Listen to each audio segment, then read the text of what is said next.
8h15, au charbonnage de Marcinelle. La tragédie vient de frapper. Un incendie qui menace la vie de près de 300 mineurs s'est déclaré à l'étage 765 du puits du casier des charbonnages d'Amercœur. Déjà, les premiers secours s'organisent. L'armée intervient.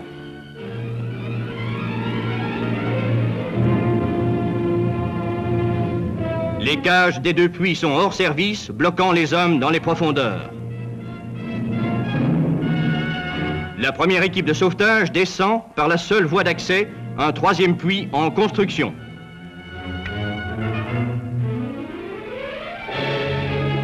Une angoisse indicible étreint la foule accourue aux grilles du charbonnage.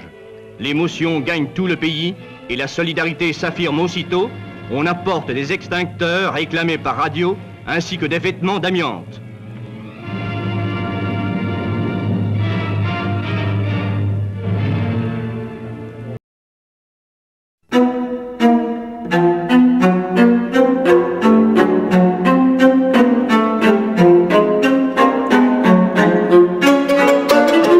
Le mercredi 8 août 56, à 8h09, l'alarme était donnée. Il y avait 276 hommes au fond de la fosse. Seuls 13 d'entre eux devaient remonter vivants.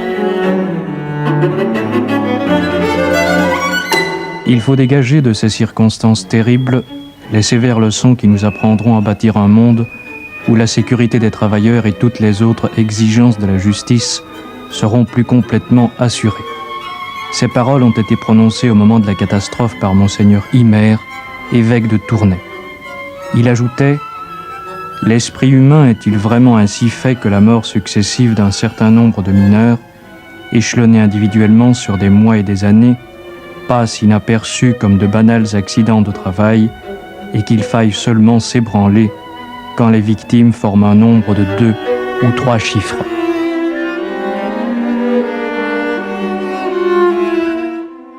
Racontez-nous un peu comment est-ce que vous êtes sorti de ce puits ce matin. Le feu s'est déclaré vers 8h15. Vers 8h, oui. J'étais descendu à 7h pour commencer ma journée. Alors vers 8h, il y a des gens de 975 qui sont descendus avec la cage et nous ont averti qu'il y avait le feu, qu'il fallait remonter tout de suite. Alors à ce moment-là, un nuage de fumée est arrivé, on ne voyait absolument plus rien et nous avons demandé la cage est arrivée, nous sommes remontés. Vous avez pris la dernière cage en quelque sorte après ça? Oui, la dernière. Après ça, il n'y a plus rien du tout qui est remonté. Et les autres hommes étaient tous à 1035 mètres de profondeur? Ah non, il y avait des hommes à 1035 mètres, il y en avait à 975, il y en avait à 835, il y en avait à 765, il y en avait à 4 étages. À 4 étages, et à partir de ce moment-là, tout le trafic des cages était interrompu. Et on disait que le feu s'était déclaré vers 765 mètres. Non, c'est à 975 qu'il s'est déclaré exactement.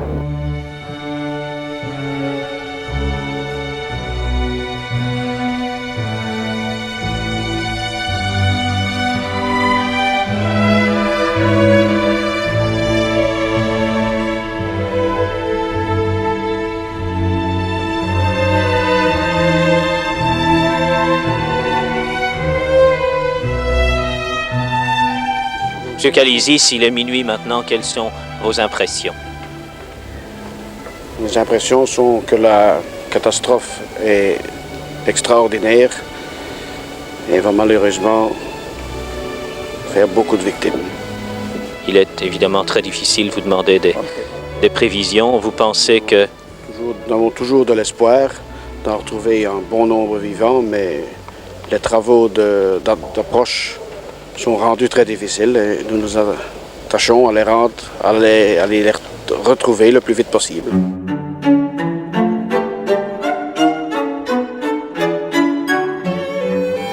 Monsieur le Premier ministre, Van Acker vous parle. Je voudrais remercier la population pour sa générosité. Je voudrais surtout souligner la solidarité dans le monde des mineurs et remercier de tout cœur et rendre hommage aux sauveteurs.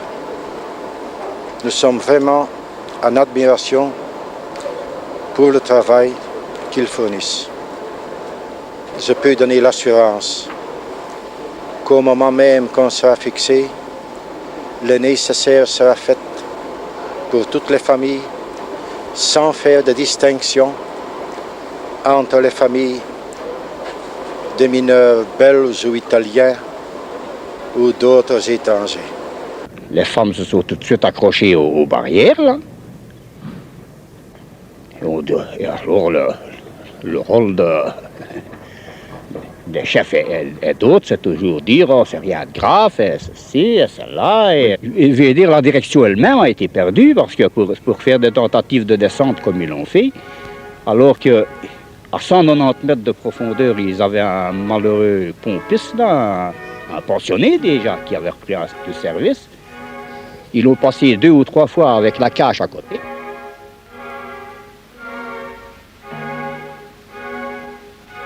La victime, qui s'appelait, je crois, Orlando Yezi, pensait de son métier de mineur.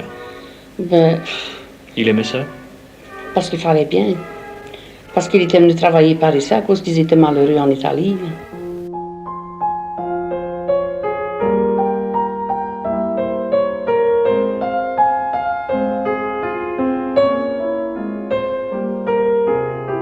Dans les corons proches du casier, la vie s'est arrêtée le 8 août 1956.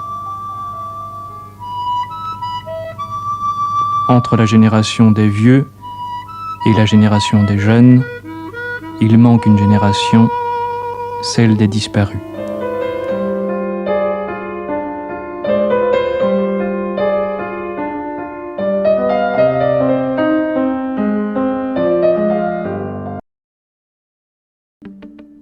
Le site du Bois est situé à Marcinelle, ville de Charleroi, dans la province du Hainaut.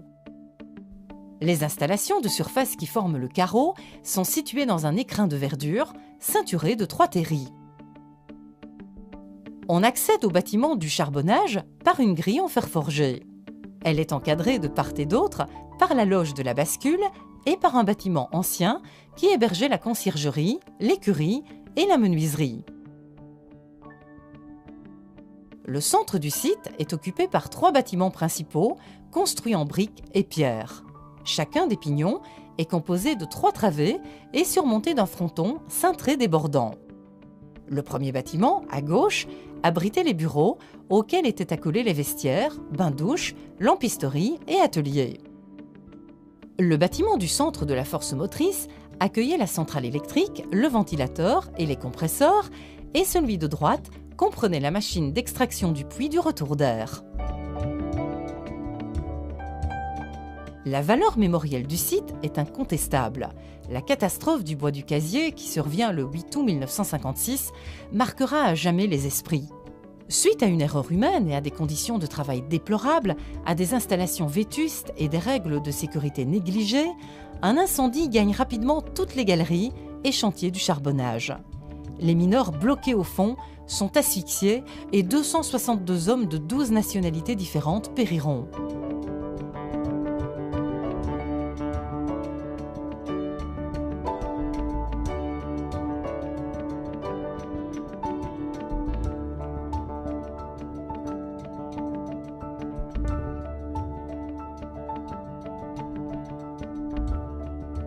Certaines victimes, non rapatriées, seront enterrées dans une parcelle qui leur est dédiée dans le cimetière communal de Marcinelle. Celle-ci est composée d'un muret périphérique en grès encerclant l'aire d'inhumation.